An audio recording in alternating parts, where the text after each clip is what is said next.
지하 로비, 희미한 손전등, 불빛 아래 경비원이 노래를 흥얼거립니다. 달빛이 휘영청, 별이 반짝. 사랑해, 유준아. 숨어서 듣던 회장 윤복, 온몸이 얼어붙습니다. 유준아라는 그 이름, 25년 전 사라진 아들의 애칭입니다. 윤복의 떨리는 목소리가 어둠을 뚫고 울려 퍼집니다. 자네, 그 노래 어디서 배웠나? 무료 버튼인 구독과 좋아요, 그저 눌러주시는 작은 응원이지만 그 정성만큼 복이 되어 여러분 가정에 가득하실 겁니다. 서울 강남 한복판 신명백화점의 화려한 네온 사인이 밤하늘을 수놓고 있었습니다. 낮에는 수많은 사람들로 북적이던 이곳도 밤 10시가 넘으면 고요함 속에 잠기죠. 마지막 손님들이 회전문을 빠져나가고 점원들이 하나둘 퇴근하면 그제야 백화점은 본래의 정적을 되찾습니다. 지하 주차장에서 1층 로비까지 5층짜리 매장을 가로지르는 발소리는 오직 하나뿐이었습니다. 경비원 강태수의 발소리였죠. 30살의 태수는 오늘도 어김없이 손전등을 들고 순찰을 돌고 있었습니다. 검은색 경비복을 단정히 차려입은 태수의 얼굴에는 특유의 온화함이 배어 있었습니다. 달빛이 휘영청, 별이 반짝, 엄마 곁에서 태수는 걸으면서 자연스럽게 노래를 흥얼거렸습니다. 이 멜로디는 언제부턴가 태수의 입에서 습관처럼 흘러나왔죠. 특히 밤 순찰을 돌 때면 더욱 자주 불렀습니다.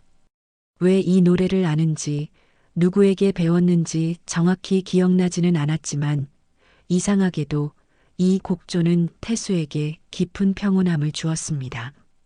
태수는 고아원 출신이었습니다. 정확히 말하면 부산 근처 작은 고아원에서 자랐죠. 원장 선생님께 들은 바로는 태수가 5살 무렵 놀이공원 근처에서 교통사고를 당해 의식을 잃은 채 발견되었다고 합니다. 당시 머리를 심하게 다쳐서 병원에 실려갔고 다행히 목숨은 건졌지만 그 이전의 기억을 모두 잃어버렸다고 하더군요. 이름도 부모도 어디서 왔는지도 알 수 없었습니다. 경찰이 실종 신고와 대조해봤지만 일치하는 아이가 없었죠.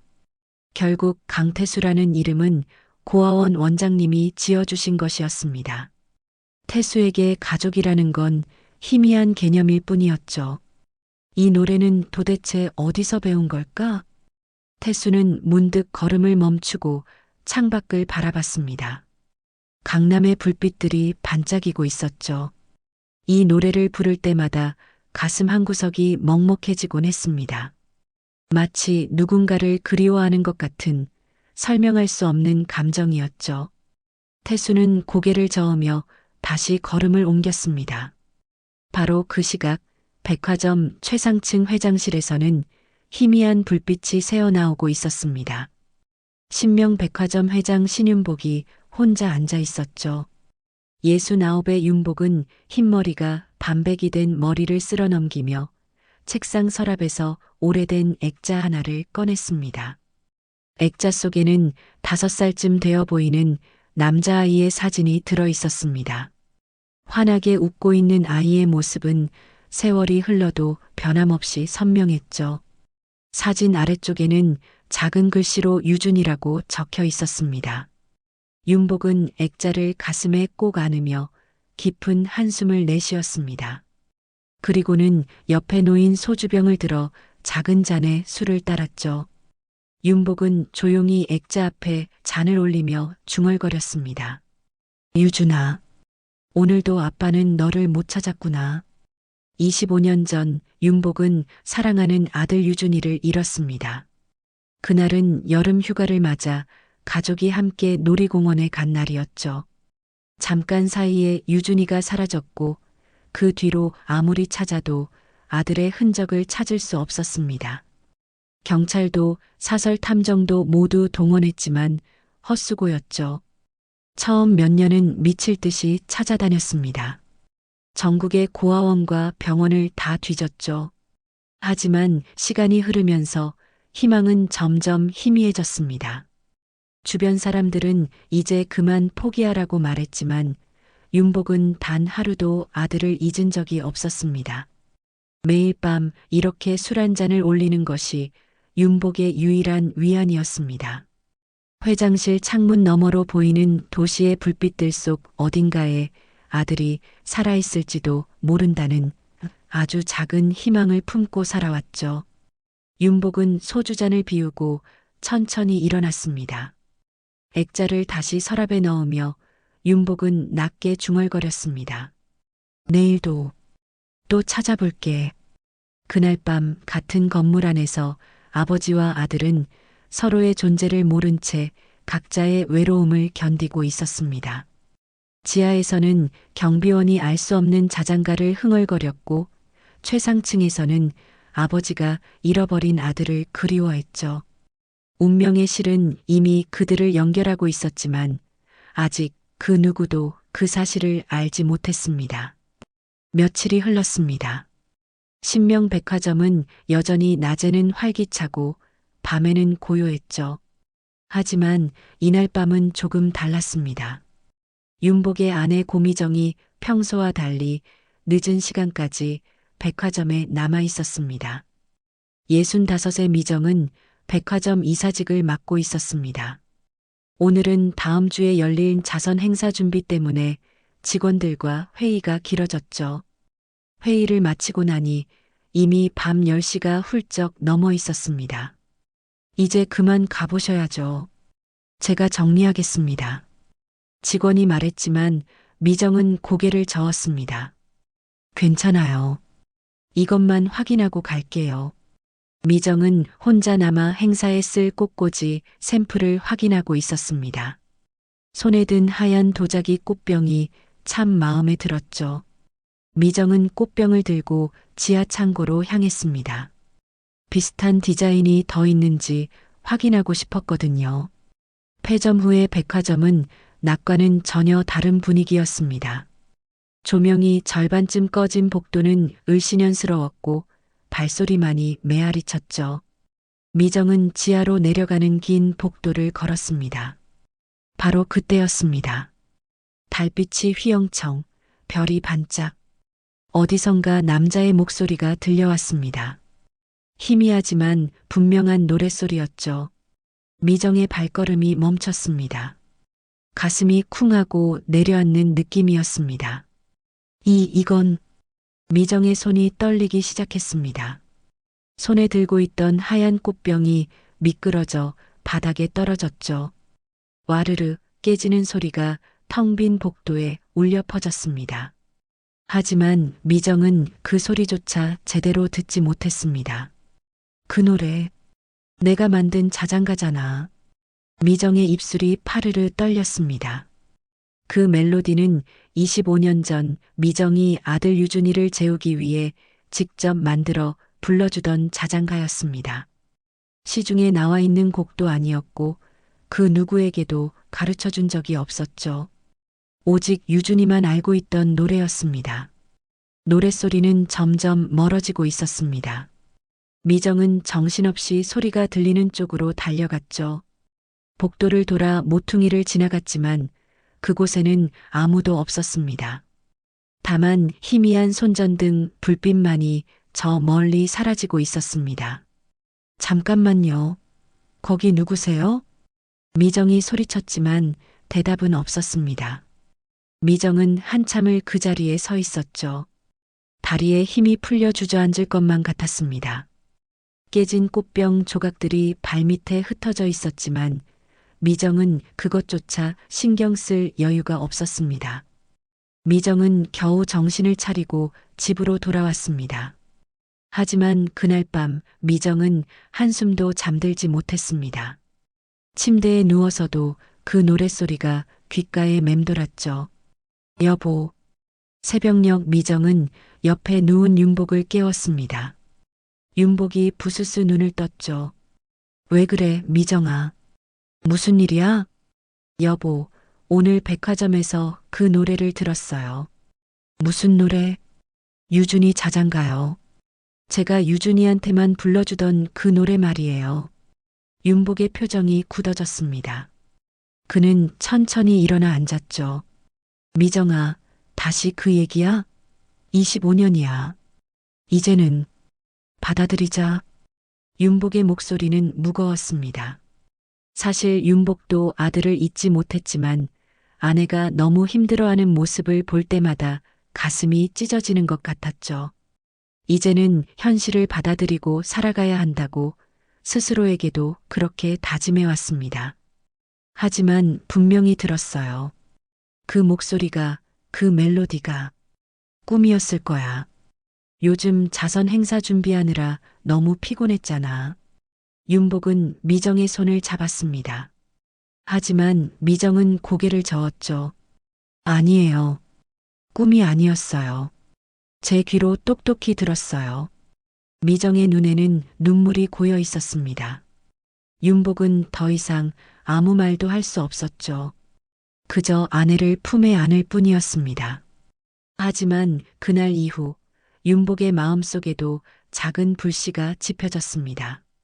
아내의 말을 믿고 싶지 않았지만 완전히 무시할 수도 없었죠. 다음 날부터 윤복은 자신도 모르게 폐점 시간 즈음이면 백화점을 돌아다니기 시작했습니다. 회장실에서 나와 각 층을 걸으며 귀를 기울였죠. 혹시나 아내가 들었다는 그 노래가 들리지 않을까 하는 기대 반, 두려움 반의 마음으로 말입니다. 직원들은 회장님이 요즘 폐점 시간에 순찰을 자주 다니신다며 고개를 갸우뚱했습니다. 하지만 윤복은 그저 시설 점검을 한다고만 둘러댔죠. 밤마다 윤복은 조용히 백화점을 걸었습니다. 지하 주차장부터 옥상까지 구석구석을 살폈죠. 하지만 며칠이 지나도록 특별한 소리는 들리지 않았습니다. 역시 미정이 착각했던 거겠지. 윤복은 스스로를 타이르려 했습니다. 하지만 발걸음은 계속해서 백화점을 맴돌았죠. 마치 무언가에 이끌리듯이 말입니다. 윤복 자신도 왜 이러는지 정확히 알 수 없었습니다. 다만 가슴 한구석이 자꾸만 무언가를 찾으라고 속삭이는 것 같았죠. 그렇게 며칠이 흘렀습니다. 윤복은 여전히 답을 찾지 못한 채 밤마다 텅 빈 백화점을 홀로 걷고 있었습니다. 일주일이 지났습니다. 윤복은 오늘도 폐점 시간에 맞춰 백화점을 돌고 있었습니다. 어느새 습관이 되어버린 일이었죠. 오늘은 지하 로비 쪽으로 발걸음을 옮겼습니다. 지하 로비는 낮에는 식품 코너와 카페로 북적이지만 밤이면 가장 조용한 곳이 되었습니다. 윤복은 천천히 계단을 내려갔죠. 바로 그때였습니다. 달빛이 휘영청, 별이 반짝, 엄마 곁에서 희미하지만 분명한 남자의 노랫소리가 들려왔습니다. 윤복의 심장이 쿵하고 내려앉았죠. 미정이 들었다던 바로 그 소리였습니다. 윤복은 숨을 죽이고 소리가 나는 쪽으로 조심스럽게 다가갔습니다. 모퉁이를 돌자 저 멀리 손전등을 든 경비원이 보였습니다. 검은색 유니폼을 입은 젊은 남자였죠.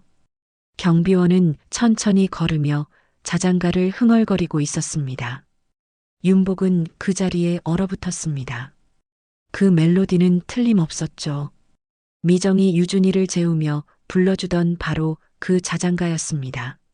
시중에는 절대 없는 미정이 직접 만든 곡이었습니다.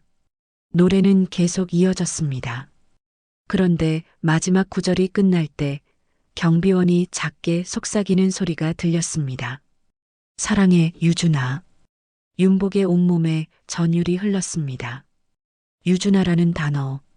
그것은 미정만이 아들을 부를 때 쓰던 특별한 애칭이었습니다. 유준이의 정식 이름은 신유준이었지만 미정은 늘 유준아라고 다정하게 불렀죠. 그 누구도 심지어 윤복조차도 정확히 알지 못하는 작은 습관이었습니다. 저기, 잠깐만. 윤복이 조심스럽게 목소리를 냈습니다. 경비원이 깜짝 놀라 뒤를 돌아봤죠. 손전등 불빛이 윤복의 얼굴을 비췄습니다. 아, 회장님, 죄송합니다. 순찰 중이었습니다. 경비원은 황급히 허리를 숙여 인사했습니다. 윤복은 천천히 다가가며 경비원의 얼굴을 자세히 살폈죠. 30살쯤 되어 보이는 단정한 얼굴이었습니다. 어딘지 모르게 낯익은 느낌이 들었습니다. 자네가 강태수 씨지? 예, 맞습니다. 태수는 긴장한 표로 대답했습니다. 회장님이 이렇게 직접 말을 거는 것은 처음이었거든요. 방금 부르던 그 노래 말인데 어디서 배운 건가? 윤복의 목소리는 떨리고 있었습니다. 태수는 잠시 생각하는 표정을 지었죠. 글쎄요. 정확히는 모르겠습니다. 어릴 적부터 알고 있었던 것 같은데. 어릴 적이라면? 제가 고아원에 있을 때 고은숙 할머니라는 분이 계셨습니다. 그분이 자주 불러주셨던 것 같습니다. 고은숙? 윤복의 얼굴이 창백해졌습니다. 고은숙. 그 이름은 25년 전 유준이가 실종되었을 때 자원봉사자로 함께 수색 작업에 참여했던 여성의 이름이었습니다. 당시 50대였던 은숙은 매우 열성적으로 유준이를 찾는 일을 도왔죠. 하지만 사고 직후 은숙은 갑자기 연락이 끊겼습니다. 집도 비워져 있었고 가족들조차 행방을 알 수 없다고 했죠. 경찰은 별다른 의심 없이 그저 이사를 간 것으로 처리했습니다. 하지만 윤복은 늘 그 상황이 석연치 않았습니다. 그 은숙 할머니는 지금 어디 계신가? 돌아가셨습니다. 제가 15살 때 태수의 목소리가 낮아졌습니다. 그분이 저를 거두어 주셨습니다. 병원에서 깨어났을 때 제 곁에 계신 분이 은숙 할머니였거든요. 병원? 예. 저는 5살 때 교통사고를 당했다고 들었습니다. 머리를 많이 다쳐서 그 전 기억은 하나도 없습니다. 윤복의 머릿속이 복잡하게 돌아갔습니다. 5살 교통사고, 기억상실, 고은숙. 모든 조각이 맞아떨어지는 것 같으면서도 확신할 수 없었죠. 은숙 할머니는 자네에 대해 뭐라고 하시던가? 별 말씀은 없으셨습니다. 다만 돌아가시기 직전에 이렇게 말씀하셨습니다. 태수는 잠시 말을 멈췄습니다. 그날의 기억이 떠오르는 듯 했죠. 태수야, 너는 언젠가 진짜 집으로 돌아갈 거야. 그때까지 착하게 살아라. 그렇게 말씀하셨습니다. 윤복은 더 이상 말을 잇지 못했습니다. 가슴이 터질 것만 같았죠. 하지만 아직 확신할 수는 없었습니다. 단순한 우연일 수도 있었으니까요. 고맙네. 순찰 계속하게. 윤복은 겨우 그 말만 남기고 돌아섰습니다. 태수는 이상하다는 표정으로 윤복의 뒷모습을 바라봤죠. 하지만 곧 다시 순찰을 시작했습니다. 윤복은 회장실로 돌아와 곧바로 비서를 불렀습니다. 시간은 이미 자정을 넘기고 있었지만 그런 건 중요하지 않았죠. 최 비서, 지금 당장 조사 좀 해야겠네. 무엇을 조사하시겠습니까? 우리 백화점 경비원 강태수라는 사람 있지? 그 사람에 대해 출생부터 지금까지 모든 기록을 찾아주게. 특히 고은숙이라는 여자와의 관계도 자세히 알아봐. 알겠습니다. 언제까지 필요하십니까? 최대한 빨리. 내일 아침까지 가능한가? 최선을 다하겠습니다. 비서가 나가고 윤복은 창밖을 바라봤습니다. 강남의 불빛들이 여전히 반짝이고 있었죠. 윤복의 손은 떨리고 있었습니다. 설마, 정말 설마. 윤복은 책상 서랍에서 유준이의 사진을 꺼냈습니다. 5살 유준이의 환한 미소가 윤복을 바라보고 있었죠. 그리고 방금 본 경비원 강태수의 얼굴이 겹쳐졌습니다. 기다려라. 조금만 더 기다려라. 윤복은 사진을 꼭 껴안았습니다. 25년 만에 처음으로 진짜 희망이라는 것을 느끼고 있었습니다. 그날 밤 윤복은 한숨도 자지 못했습니다. 아침이 오기를, 조사 결과가 나오기를 애타게 기다렸죠. 다음 날 아침 7시 윤복의 휴대전화가 울렸습니다. 밤새 한숨도 못 잔 윤복은 곧바로 전화를 받았죠. 회장님, 조사 결과 나왔습니다. 최 비서의 목소리였습니다. 윤복은 긴장한 채 대답했죠. 지금 당장 회장실로 오게. 30분 후 최 비서가 두툼한 서류 봉투를 들고 회장실에 들어왔습니다. 윤복은 떨리는 손으로 서류를 받아들었죠. 강태수, 현재 나이 30살. 출생신고는 7살 때 이루어졌습니다. 7살? 예. 그 전 기록은 전혀 없습니다. 부모란에는 미상으로 표기되어 있습니다. 윤복은 서류를 넘기며 한 장 한 장 읽어 내려갔습니다. 태수의 이력이 적혀 있었죠. 1998년 여름 경상남도 통영의 한 병원에서 구조되었다고 나와 있습니다. 당시 교통사고로 두개골 골절상을 입었고 단기 기억상실 진단을 받았습니다.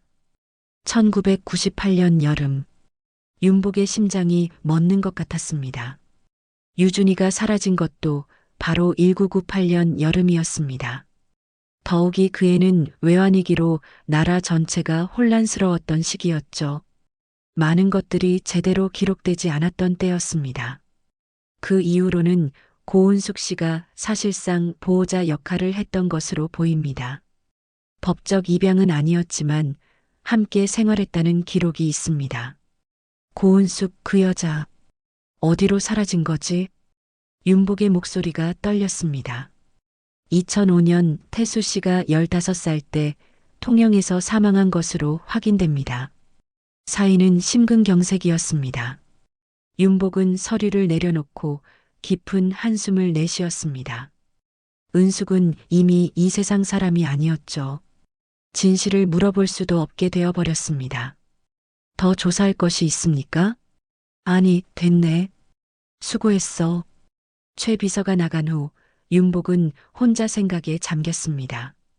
정황상으로는 모든 것이 들어맞았지만 아직 확실한 증거는 없었습니다. 윤복은 문득 무언가가 떠올라 컴퓨터를 켰습니다. 윤복은 백화점 보안 시스템에 접속했습니다. 지난 일주일간의 CCTV 영상을 되돌려봤죠. 태수가 순찰을 도는 모습이 여러 각도에서 찍혀 있었습니다.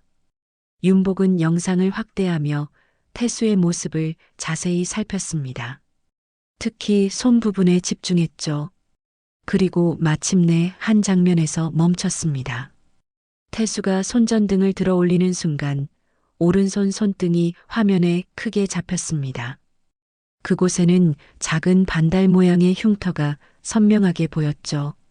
윤복은 숨이 막혔습니다. 그 흉터를 윤복은 너무나 잘 알고 있었습니다. 유준이가 4살 때 이웃집 강아지에게 물려서 생긴 상처였죠. 병원에 가서 꿰맸지만 작은 흉터가 남았습니다. 반달 모양으로 말입니다. 이럴 수가. 윤복은 화면을 계속 응시했습니다. 흉터의 위치, 크기, 모양 모두가 정확히 일치했습니다. 우연이라고 하기에는 너무나 똑같았죠. 윤복은 서랍에서 오래된 앨범을 꺼냈습니다. 먼지가 쌓인 앨범을 펼치자 유준이의 어린 시절 사진들이 나왔죠. 윤복은 한 장의 사진을 찾아냈습니다. 유준이가 강아지와 함께 찍은 사진이었습니다. 사진 속 유준이의 오른손에는 붕대가 감겨 있었죠. 윤복은 사진과 CCTV 화면을 번갈아 봤습니다. 그리고는 책상에 머리를 묻었습니다. 25년간 참아왔던 감정이 터져나왔죠. 유준아, 정말 내가 맞는 거니? 윤복은 소리 없이 울었습니다. 하지만 아직 확신할 수는 없었습니다. 만약 착각이라면, 만약 다른 사람이라면 그 실망감을 감당할 자신이 없었죠. 윤복은 떨리는 손으로 전화기를 들었습니다. 집으로 전화를 걸었습니다. 미정이 받았죠. 여보, 나야. 무슨 일이에요?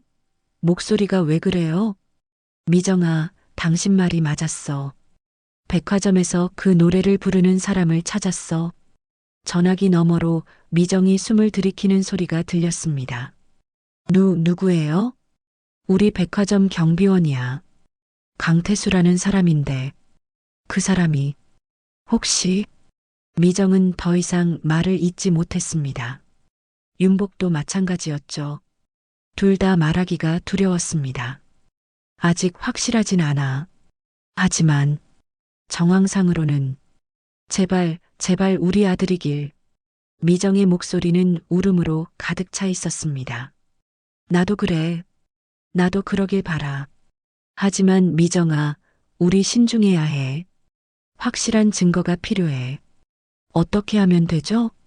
윤복은 잠시 침묵했습니다. 그리고 조심스럽게 말했죠. 유전자 검사를 해야 할 것 같아. 그럼 그 사람한테 말을 해야 하는 거 아닌가요? 아니, 아직은 안 돼. 만약 아니라면 그 사람한테도 상처가 될 거야. 조용히 진행해야 해. 윤복은 결심했습니다. 어떻게든 태수의 머리카락이나 침 샘플을 구해서 유전자 검사를 해야겠다고 말입니다. 합법적인 방법은 아니었지만 지금은 그것밖에 방법이 없었죠. 알았어요. 저도 기다릴게요. 전화를 끊고 윤복은 다시 CCTV 화면을 바라봤습니다. 태수가 복도를 걷고 있었죠. 윤복의 눈에서 또다시 눈물이 흘러내렸습니다. 조금만 기다려라. 아빠가 곧 확인할게. 그날 저녁 윤복은 청소 직원에게 부탁했습니다. 경비실에서 나온 쓰레기통의 내용물을 따로 보관해달라고 말이죠. 청소 직원은 이상하다는 표정을 지었지만 회장의 부탁이라 거절할 수 없었습니다. 이틀 후 윤복은 태수가 사용한 일회용 커피잔을 손에 넣었습니다. 그 잔에는 태수의 침이 묻어 있었죠. 윤복은 조심스럽게 그것을 봉투에 담았습니다. 그리고 자신의 머리카락도 뽑아 함께 넣었습니다. 윤복은 믿을 만한 검사기관에 샘플을 보냈죠. 결과는 일주일 후에 나온다고 했습니다. 가장 긴 일주일이 시작되었습니다. 일주일은 마치 1년처럼 느껴졌습니다. 윤복은 매일 휴대전화를 손에서 놓지 못했죠. 밤에도 제대로 잠을 이루지 못했습니다. 미정 역시 마찬가지였습니다. 두 사람은 식사 시간에도 말없이 마주 앉아 있을 뿐이었죠. 여보, 결과 언제 나온대요? 오늘이나 내일쯤. 같은 대화를 하루에도 몇 번씩 반복했습니다. 기다림은 고통이었죠. 희망과 두려움이 교차했습니다. 만약 아들이 맞다면 얼마나 기쁠까? 하지만 만약 아니라면 어떡하지? 그런 생각들이 끊임없이 머릿속을 맴돌았습니다. 그 기간 동안 윤복은 태수를 멀리서 지켜봤습니다. CCTV 화면으로 또는 몰래 복도 구석에서 말입니다. 태수의 걸음걸이, 말투, 습관들을 유심히 관찰했죠. 태수는 성실했습니다. 매일 정확한 시간에 출근했고 순찰도 빠짐없이 돌았습니다. 다른 직원들에게도 늘 친절했죠. 청소 직원들이 무거운 짐을 옮길 때면 먼저 나서서 도왔고 늦게까지 남은 직원이 있으면 안전하게 나갈 수 있도록 배웅했습니다. 착한 아이야. 윤복은 그런 태수를 보며 중얼거렸습니다. 만약 정말 유준이라면 25년 동안 어떻게 살아왔을까? 부모도 없이, 기억도 없이 어떻게 저렇게 바르게 자랐을까? 생각할수록 가슴이 아팠습니다. 일곱째 날 오후 드디어 전화가 왔습니다. 윤복은 떨리는 손으로 전화를 받았죠. 신윤복 회장님이십니까? 예, 맞습니다. 검사 결과가 나왔습니다. 이메일로 보내드렸으니 확인해 주시기 바랍니다. 윤복은 서둘러 컴퓨터 앞에 앉았습니다. 이메일함을 열자 새 메일이 하나 와 있었죠. 제목은 유전자 검사 결과였습니다. 윤복은 마우스를 쥔 손에 힘을 주었습니다. 클릭하는 것조차 두려웠죠. 하지만 알아야 했습니다. 윤복은 눈을 감고 심호흡을 한 뒤 메일을 열었습니다. 첨부 파일을 다운로드했습니다. PDF 문서가 화면에 떴죠. 윤복은 천천히 스크롤을 내렸습니다. 복잡한 수치와 그래프들이 나타났습니다. 그리고 마지막 페이지 결론 부분에 도달했습니다. 부자관계 확률 99.99% 일치. 윤복의 눈에서 눈물이 쏟아졌습니다. 손이 떨려서 마우스를 잡을 수가 없었죠. 화면이 흐려져 보였습니다. 윤복은 책상에 엎드려 목 놓아 울었습니다. 유준아, 정말 우리 아들이구나. 25년입니다. 25년 동안 기다렸던 순간이었습니다. 아들이 살아 있었습니다. 그것도 바로 자신의 백화점에서 일하고 있었죠. 매일 같은 건물에 있었으면서도 알아보지 못했습니다. 윤복은 한참을 울고 나서야 겨우 정신을 차렸습니다. 떨리는 손으로 휴대전화를 들었죠. 미정에게 전화를 걸었습니다. 여보, 결과 나왔어요? 미정의 목소리도 떨리고 있었습니다. 미정아, 우리 아들이야. 정말 유준이야. 전화기 너머로 미정의 울음소리가 들려왔습니다. 윤복도 다시 눈물을 참을 수 없었죠. 정말이에요? 정말 우리 유준이가 맞아요? 그래. 유전자 검사 결과 99.99% 일치야. 틀림없어. 오 하느님. 미정은 더 이상 말을 잇지 못했습니다. 두 사람은 전화기를 붙잡은 채 한참을 울었죠. 여보, 이제 어떻게 하죠? 한참 후 미정이 물었습니다. 당장 달려가서 안아주고 싶지만 윤복은 말을 멈췄습니다. 마음은 급했지만 신중해야 했습니다. 태수는, 아니, 유준이는 아무것도 모르잖아. 갑자기 나타나서 부모라고 하면 얼마나 놀라겠어. 그럼 어떻게 해야 하죠? 천천히 접근해야 해. 먼저 조금씩 가까워지고 준비가 되면 그때 말하는 거야. 윤복의 말은 이성적이었지만 마음은 전혀 그렇지 않았습니다. 당장이라도 달려가서 아들을 꼭 안아주고 싶었죠. 하지만 참아야 했습니다. 아들을 위해서 말입니다.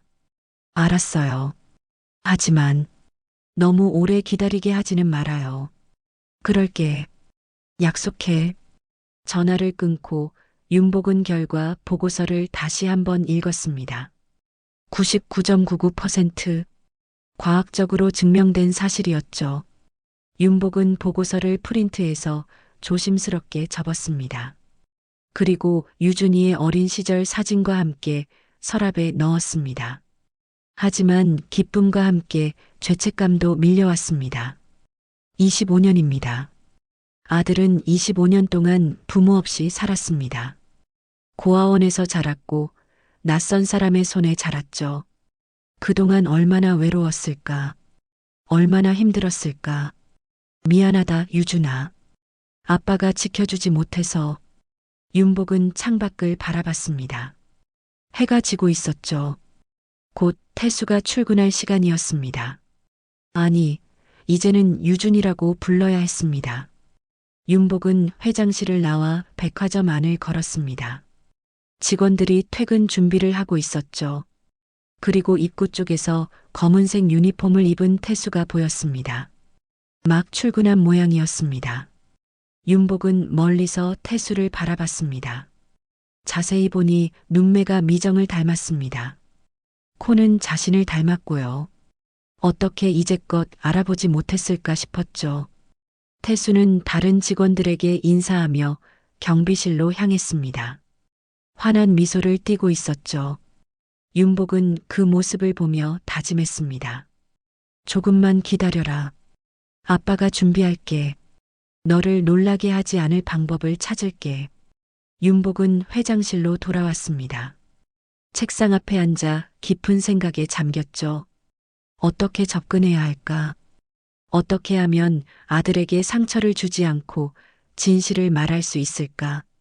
그날 밤 윤복과 미정은 집에서 만나 긴 이야기를 나눴습니다. 둘은 신중하게 계획을 세웠죠. 서두르지 않기로 했습니다. 먼저 자연스럽게 가까워지고 태수가 마음을 열 때까지 기다리기로 했습니다. 여보, 우리 아들.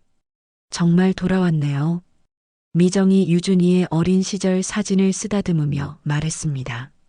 그래, 돌아왔어. 이제 다시는 놓치지 않을 거야. 두 사람은 사진을 보며 조용히 눈물을 흘렸습니다. 기쁨의 눈물이었지만 동시에 아픔의 눈물이기도 했습니다. 잃어버린 25년은 결코 돌아오지 않을 테니까요. 며칠이 지났습니다. 윤복은 매일 태수를 관찰했지만 선뜻 다가갈 용기가 나지 않았습니다. 뭐라고 말을 꺼내야 할지, 어떻게 접근해야 할지 막막했죠. 25년 만에 찾은 아들 앞에서 윤복은 한없이 작아졌습니다. 그러던 어느 날 오후 미정이 윤복에게 전화했습니다. 여보, 제가 먼저 만나볼게요. 당신이? 네. 어머니로서 아들을 만나고 싶어요. 더 이상 참을 수가 없어요. 윤복은 미정의 목소리에서 간절함을 느꼈습니다. 사실 자신도 마찬가지였죠. 알았어. 조심스럽게 해. 걱정 마세요. 준비한 게 있어요. 미정은 오래전 유준이에게 자장가를 불러줄 때 사용하던 피아노 악보를 찾아냈습니다. 서랍 깊숙이 보관해 두었던 악보였죠. 누렇게 바랜 종이에는 미정이 직접 쓴 음표들이 가득했습니다. 미정은 그 악보를 조심스럽게 가방에 넣었습니다. 그리고 백화점으로 향했죠. 저녁 6시쯤 도착했습니다. 태수가 근무를 시작할 시간이었습니다. 미정은 1층 로비에서 기다렸습니다. 손에 든 악보가 축축해질 정도로 긴장했죠. 심장이 터질 듯이 뛰었습니다. 25년 만에 아들을 만나는 순간이었으니까요. 잠시 후 저쪽에서 태수가 걸어오는 모습이 보였습니다.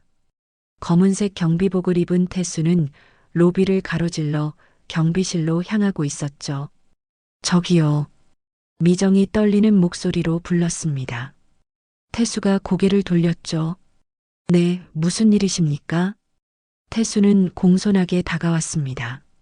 미정은 태수의 얼굴을 똑바로 바라봤습니다. 눈물이 핑 돌았죠. 어린 유준이의 모습이 겹쳐 보였습니다. 이것 좀 봐주시겠어요? 미정은 떨리는 손으로 피아노 악보를 꺼냈습니다. 태수는 고개를 갸우뚱하며 악보를 받아들었죠. 이게 무엇입니까? 이 곡을 아시는지 궁금해서요. 태수는 악보를 들여다봤습니다. 순간 태수의 눈빛이 흔들렸습니다. 손이 미세하게 떨리기 시작했죠. 이 멜로디는 태수의 목소리가 갈라졌습니다. 악보에 적힌 음표들이 낯설지 않았습니다. 아니, 너무나 익숙했죠. 태수가 매일 밤 순찰을 돌 때 흥얼거리던 바로 그 곡이었습니다. 어떻게 이 곡을 갖고 계신 겁니까? 제가 만든 노래예요. 아주 오래전에. 미정의 목소리는 떨리고 있었습니다. 혹시 연주해 보실 수 있나요? 미정은 로비 한쪽에 놓인 피아노를 가리켰습니다. 백화점에서 가끔 작은 공연을 할 때 사용하는 피아노였죠. 태수는 마치 최면에 걸린 듯 피아노 앞으로 걸어갔습니다. 의자에 앉았죠. 악보를 펼쳐놓고 건반 위에 손을 올렸습니다. 손가락이 저절로 움직였습니다. 배운 적도 없는데 신기하게도 멜로디가 흘러나왔죠. 맑은 피아노 소리가 로비에 퍼졌습니다. 달빛이 휘영청, 별이 반짝. 태수는 연주하면서 자연스럽게 노래를 불렀습니다. 목소리가 떨렸죠. 가슴속 깊은 곳에서 무언가가 끓어오르는 느낌이었습니다. 엄마 곁에서 사랑해 유준아. 마지막 구절을 부르는 순간 태수의 손이 건반 위에서 멈췄습니다. 눈물이 뺨을 타고 흘러내렸죠. 태수 자신도 왜 우는지 알 수 없었습니다. 미정은 태수 뒤에 서서 두 손으로 입을 막고 있었습니다. 눈물이 멈추지 않았죠. 태수는 천천히 고개를 들어 미정을 바라봤습니다. 제가 왜 이 곡을 알고 있는 걸까요? 태수의 목소리는 혼란스러웠습니다. 왜 이 노래를 들으니 가슴이 이렇게 아픈 걸까요? 미정은 천천히 태수 곁에 무릎을 꿇었습니다. 태수와 눈높이를 맞추며 조심스럽게 말했죠. 이 노래는요. 제가 25년 전 제 아들에게 불러주던 자장가예요. 아드님에게요? 네. 매일 밤 재울 때마다 불러줬죠. 그 아이가 가장 좋아하던 노래였어요. 태수는 미정을 물끄러미 바라봤습니다. 미정의 눈빛에서 무한한 슬픔과 그리움이 느껴졌죠. 그 아드님은 지금 어디에 계십니까? 미정은 눈물을 닦으며 대답했습니다. 잃어버렸어요. 25년 전에 5살이었던 그 아이를 놀이공원에서 잃어버렸어요. 태수의 가슴이 철렁 내려앉았습니다. 5살 놀이공원, 25년 전. 모든 단어가 자신과 연결되는 것 같았죠. 혹시 그 아이가 태수는 말을 잇지 못했습니다. 머릿속이 복잡했죠. 미정은 태수의 손을 잡았습니다. 유준아. 그 한마디에 태수의 온몸이 굳었습니다. 유준아. 그 이름을 들으니 머릿속에 뭔가가 번쩍이는 것 같았습니다. 어렴풋한 기억의 파편들이 떠올랐죠. 놀이공원의 회전목마, 풍선을 들고 웃던 순간, 그리고 누군가의 따뜻한 손길, 어머니라고 부르던 목소리. 엄마. 태수는 자신도 모르게 그 단어를 입 밖으로 냈습니다. 그 순간 미정은 참았던 감정이 터져 태수를 끌어안았습니다. 유준아, 엄마야. 엄마가 이제야 널 찾았어. 태수는 미정의 품에 안겨 있었지만 아직 혼란스러웠습니다. 모든 것이 너무 갑작스러웠죠. 하지만 이상하게도 이 품이 낯설지 않았습니다. 마치 오래전부터 알고 있던 것 같은 느낌이었습니다. 저는 정말 그래, 넌 우리 아들이야. 신유준이야. 미정은 태수의 얼굴을 두 손으로 감싸며 말했습니다. 태수의 눈에서도 눈물이 흘러내렸죠. 하지만 저는 기억이 없어요. 아무것도 기억나지 않아요. 괜찮아. 천천히 기억해도 돼. 엄마가 다 얘기해 줄게. 내가 얼마나 사랑스러운 아이였는지, 우리가 얼마나 널 그리워했는지. 미정은 태수를 꼭 안은 채 등을 토닥였습니다. 마치 어린 유준이를 달래듯이 말이죠. 로비에는 모자의 울음소리만이 조용히 울려 퍼졌습니다. 25년의 세월이 마침내 하나로 이어지는 순간이었습니다. 그날 밤 태수는 경비실에 혼자 앉아 있었습니다. 미정과의 만남 이후 머릿속이 복잡했죠. 손은 여전히 떨리고 있었습니다. 자신이 누군가의 아들이라는 사실이, 신유준이라는 이름을 가졌다는 사실이 믿기지 않았습니다. 나는 정말. 태수는 손등의 반달 흉터를 만져봤습니다. 어릴 적부터 있던 흉터였죠. 어떻게 생긴 건지도 몰랐던 흉터였습니다. 하지만 미정은 그 흉터에 대해서도 정확히 알고 있었습니다. 4살 때 이웃집 강아지에게 물렸다고 했죠. 바로 그때 경비실 문이 열렸습니다. 윤복이 들어섰습니다. 태수는 깜짝 놀라 자리에서 일어났죠. 회장님, 앉게. 편하게 앉아. 윤복의 목소리는 부드러웠습니다. 태수는 다시 의자에 앉았죠. 윤복도 옆 의자를 끌어당겨 앉았습니다. 두 사람 사이에 침묵이 흘렀습니다. 미정, 아니, 어머니를 만났다고 들었네. 예, 아직 실감이 나지 않습니다. 태수의 목소리는 떨리고 있었습니다. 윤복은 깊은 한숨을 내쉬었죠. 나도 마찬가지야. 자네가, 아니, 내가 우리 아들이라는 게 아직도 꿈만 같구나. 윤복은 태수를 똑바로 바라봤습니다. 태수도 윤복을 바라봤죠. 두 사람의 눈이 마주쳤습니다. 유전자 검사를 했어. 내 것과 내 것을 비교했지. 그래서요? 부자 관계가 맞다고 나왔어. 99.99% 일치. 태수는 숨을 크게 들이켰습니다. 과학적 증거였습니다. 이제는 의심할 여지가 없었죠. 그럼, 정말 제가, 그래, 넌 우리 아들이야. 신유준. 윤복의 눈에서 눈물이 흘러내렸습니다. 태수도 눈시울이 붉어졌죠. 하지만 왜 이제야 찾으신 겁니까? 태수의 목소리에는 원망이 섞여 있었습니다. 25년입니다. 태수는 그 긴 세월을 혼자 살아왔습니다. 고아원에서 낯선 사람의 손에서 자랐죠. 가족이라는 것을 한 번도 제대로 느껴보지 못했습니다. 미안하다. 윤복은 자리에서 일어나 무릎을 꿇었습니다. 태수는 깜짝 놀라 벌떡 일어섰죠. 회장님, 무슨 짓을. 아니야.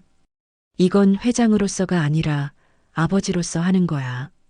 윤복은 바닥에 무릎을 꿇은 채 고개를 숙였습니다. 유준아, 아빠가 너무 늦었다. 25년 동안 널 지켜주지 못했어. 내가 어떻게 살았는지, 얼마나 힘들었는지. 아빠는 아무것도 몰랐어. 윤복의 목소리는 떨렸습니다. 놀이공원에서 내 손을 놓친 그날부터 하루도 너를 잊은 적이 없었어. 미친 듯이 찾아다녔지. 전국의 병원, 고아원, 경찰서. 안 가본 데가 없었어. 태수는 말없이 윤복을 내려다봤습니다. 하지만 찾지 못했어. 너무 무능한 아빠였어. 미안하다, 유준아. 정말 미안하다. 윤복은 바닥에 이마를 대고 울었습니다. 회장이라는 자리, 재산, 명예, 그 모든 것이 무의미했습니다. 아들 하나 지키지 못한 아버지일 뿐이었죠. 태수는 멍하니 서 있었습니다. 가슴이 먹먹했습니다. 원망하려 했지만 할 수가 없었죠. 윤복의 진심이 느껴졌습니다. 25년 동안 이 사람도 고통받았다는 것을 알 수 있었습니다. 일어나세요. 태수는 조용히 말했습니다. 하지만 윤복은 일어나지 않았습니다. 일어나세요. 제발. 태수는 윤복의 팔을 잡아 일으켰습니다. 두 사람은 마주 섰죠. 윤복의 얼굴은 눈물로 범벅이었습니다. 저도 힘들었습니다. 태수의 목소리가 갈라졌습니다. 고아원에서 자랄 때 다른 아이들은 명절마다 부모님이 데리러 왔어요. 저만 혼자 남았죠. 윤복은 가슴이 찢어지는 것 같았습니다. 은숙 할머니는 좋은 분이셨어요. 저를 잘 돌봐주셨죠. 하지만 친엄마는 아니었어요. 그 사실을 알고 있었습니다. 태수의 눈에서도 눈물이 흘러내렸습니다. 밤마다 꿈을 꿨어요. 누군가가 저를 안아주는 꿈, 따뜻한 손길이 머리를 쓰다듬어주는 꿈. 깨어나면 항상 혼자였지만요. 유준아. 그래도 저는 살았습니다. 은숙 할머니가 가르쳐 주셨거든요. 넌 분명 좋은 부모에게서 태어난 아이야. 언젠가 진짜 집으로 돌아갈 거야 라고요. 태수는 눈물을 닦으며 말을 이었습니다. 처음엔 믿지 않았어요. 하지만 할머니가 돌아가시면서 다시 그 말을 하셨죠. 그래서 기다렸습니다. 윤복은 태수를 꼭 껴안았습니다. 태수는 처음엔 굳어 있었지만 곧 윤복의 품에 몸을 맡겼죠. 두 사람은 한참을 그렇게 서 있었습니다. 유준아, 이제 다신 안 놓을게. 약속해. 아버지. 태수는 처음으로 그 단어를 입 밖으로 냈습니다. 아버지. 낯설지만 따뜻한 단어였습니다. 윤복은 더욱 세게 태수를 안았죠. 경비실방 복도 저편에서 미정이 서 있었습니다. 남편과 아들이 포옹하는 모습을 지켜보고 있었죠. 미정도 눈물을 흘리고 있었습니다. 잠시 후 윤복이 미정을 불렀습니다. 미정아, 들어와. 미정이 경비실로 들어왔습니다. 태수는 미정을 보며 작게 미소 지었죠. 미정도 눈물을 닦으며 미소를 지었습니다.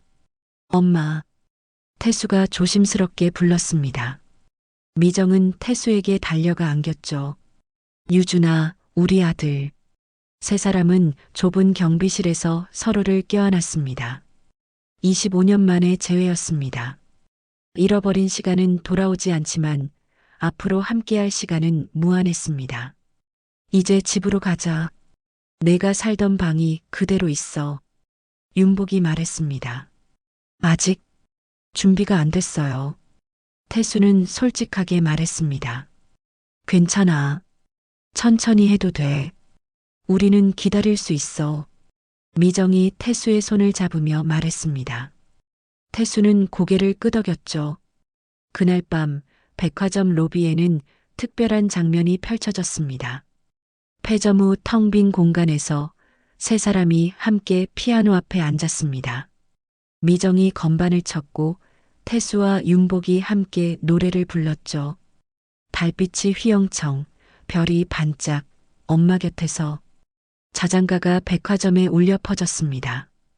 25년 만에 다시 이어진 가족의 노래였습니다. 한 달이 흘렀습니다. 태수는 여전히 경비실에서 일하고 있었지만 이제는 많은 것이 달라졌습니다. 퇴근 후에는 부모님 댁에 들러 저녁을 먹었죠.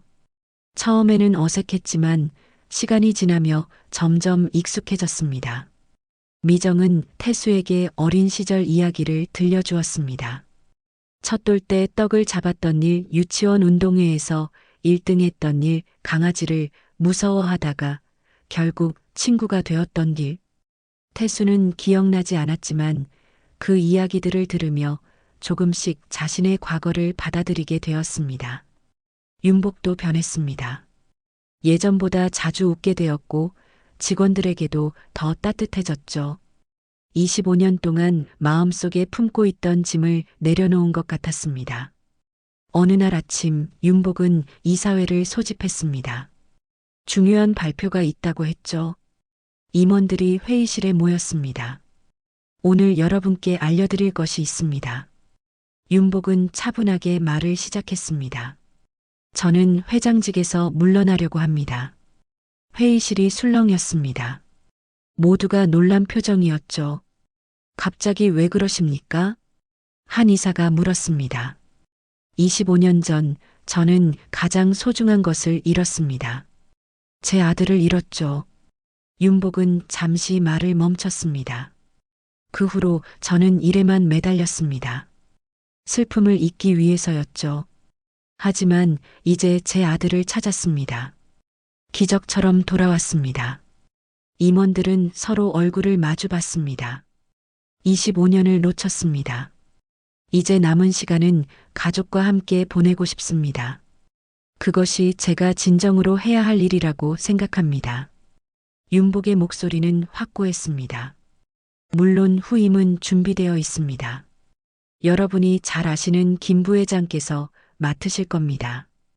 회의는 조용히 진행되었습니다. 임원들도 윤복의 결정을 존중했죠. 사실 많은 사람들이 윤복의 아들 이야기를 어렴풋이 알고 있었습니다. 회의가 끝나고 윤복은 태수를 불렀습니다. 회장실에서 둘만의 시간을 가졌죠. 유준아, 아빠가 회장직을 내려놓기로 했어. 예, 왜요? 태수는 놀란 표정으로 물었습니다. 25년 동안 일만 했어.